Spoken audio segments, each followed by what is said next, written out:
মিরসরাইয়ে ঝড় শিলাবৃষ্টিতে ব্যাপক ক্ষতি, বিদ্যুৎ নেই অনেক এলাকায়।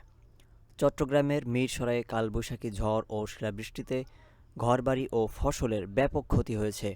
খুঁটি ভেঙে উপজেলার বিভিন্ন এলাকায় প্রায় ১৭ ঘণ্টা বিদ্যুৎ সরবরাহ বন্ধ রয়েছে। বজ্রপাতে ৩টি গরু মারা যাওয়ার ঘটনা ঘটেছে। বৃহস্পতিবার ১৮ এপ্রিল ভোরের দিকে বজ্রপাত, ঝড় ও শিলাবৃষ্টি শুরু হয়, অব্যাহত থাকে প্রায় দেড় ঘণ্টা।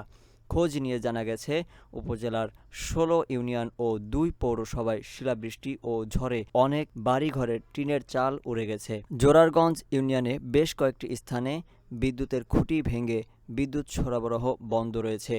এতে গরমের মধ্যে বিদ্যুৎহীন অবস্থায় চরম দুর্ভোগ পোহাচ্ছেন মানুষ। রহমতাবাদ এলাকার বাসিন্দা নুরুল হুদা জানান, ভোরে বজ্রপাতে তার এলাকার সাবেক ইউপি সদস্য মফিজুর রহমান, রেজাউল করিম ও আবুল হাশেমের ৩টি গরু বজ্রপাতে মারা যায়। গরুগুলো বাড়ির অদূরে চরে বাঁধা ছিল।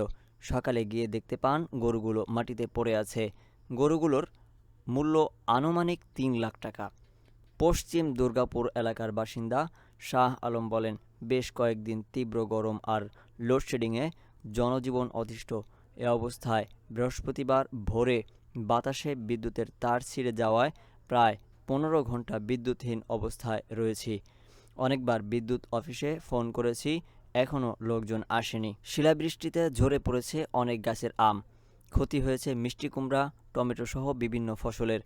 ঘরের চালের টিন ফুটো হয়ে গেছে অনেক বাড়িতে। কৃষক ও ক্ষতিগ্রস্ত ব্যক্তিরা জানান, বৃহস্পতিবার ভোরে থেমে থেমে বড় আকারের শিলা পড়েছে। এসব শিলার কোনোটির ওজন ২০০ থেকে ২৫০ গ্রাম পর্যন্ত। মিরসরাই উপজেলা কৃষি অফিস সূত্রে জানা গেছে, শিলাবৃষ্টিতে বোরো ধান, গ্রীষ্মকালীন সবজি ও ডালের ব্যাপক ক্ষয়ক্ষতি হয়েছে।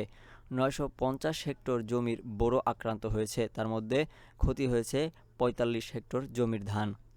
উপজেলা কৃষি কর্মকর্তা প্রতাপ চন্দ্র রায় জানান, শুধু বৃষ্টি হলে তেমন ক্ষতি হতো না, তবে শিলা পড়ায় ক্ষয়ক্ষতির পরিমাণ বেশি হয়েছে। রাসেল ফেরদৌস, বাগাট অফিসিয়াল।